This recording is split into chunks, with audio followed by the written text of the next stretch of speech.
So, magandang araw mga idol. Balik na punta. Pabalik tayo ngayon sa ating area. Kasi nung nakarang video, mayroon tayong bagong pinatanim. So, ngayon, bumalik tayo na may dalang herbicide. Ang gagawin natin, i-round weeding natin ang palibot sa bagong tanim na niyog para hindi siya mamatay dahil sa kugon. Kasi ang kugon, madali siyang makapatay ng mga pananim. So ngayon pupunta tayo sa baba para mag-spray. So let's go. So nasabi ko na mga idol sa mga previous video ko na itong area na to is madalas talagang masunog.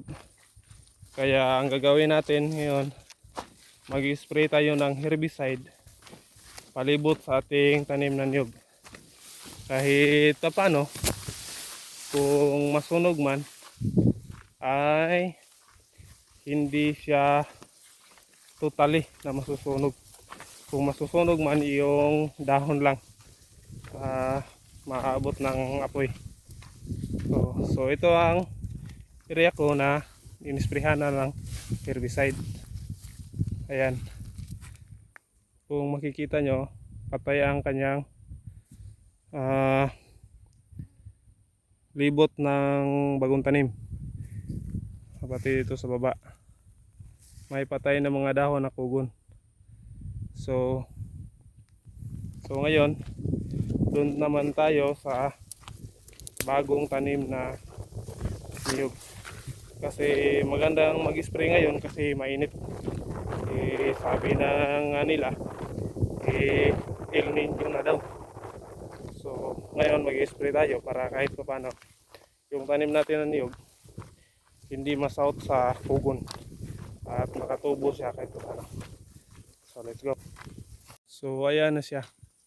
Yan yung mga unang tanim. Medyo na mamatay yung kanyang paligid kasi na-sprayhan na natin ng herbicide. At ito pa, ito sila, at saka doon sa baba. Kung masunog man ay hindi na gaanong mapinsala kasi nga na-sprayhan na natin ang kanyang palibot. So nandito tayo, papunta tayo sa bagong tanim. So yung mga bagong tanim dito banda, yan, kita nyo marami ng kugon. So ang mga bagong tanim hindi na masyado nakikita. Yan. So isprehan natin para mabuhay na sila ng tuloy-tuloy. So let's go. Kasi wala tayong cameraman, i-off muna natin. So ito yon mga idol, ito ang bagong tanim natin na niyog. So napalibutan na ng kugon. So ang gagawin natin, tutupiin muna natin tong kugon bago tayo mag-spray ng herbicide nang hindi sila matamaan. So let's go. Pasensya na at hindi ko mabidyohan kasi nga wala akong kasama. So ngayon mga idol, tapos na tayo mag-spray ng herbicide sa atong area.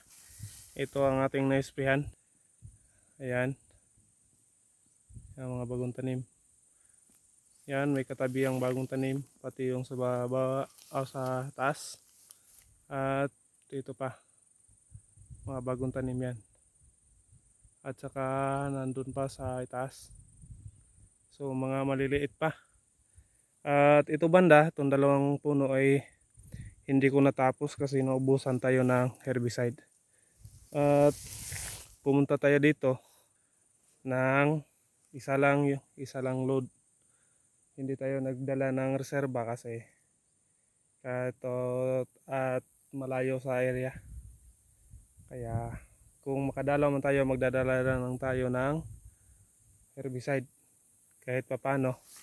Piling tayo sa ganitong area kasi nabanggit ko na nga, ang common problem dito is yung pagkasunog sa area kasi napapalibutan tayo ng puro kugon. Ilan lang yung area na walang kugon. Kaya kung bibisita tayo dito, kung hindi man magtanim or magtaniman, magdadala na tayo ng herbicide. So ang kagandahan kasi pag na-round weedingan mo itong area sa nabanggit ko, kung magkasunog man, hindi siya totally mamamatay. At kung malinis ang area, hindi atakihin ng mga daga.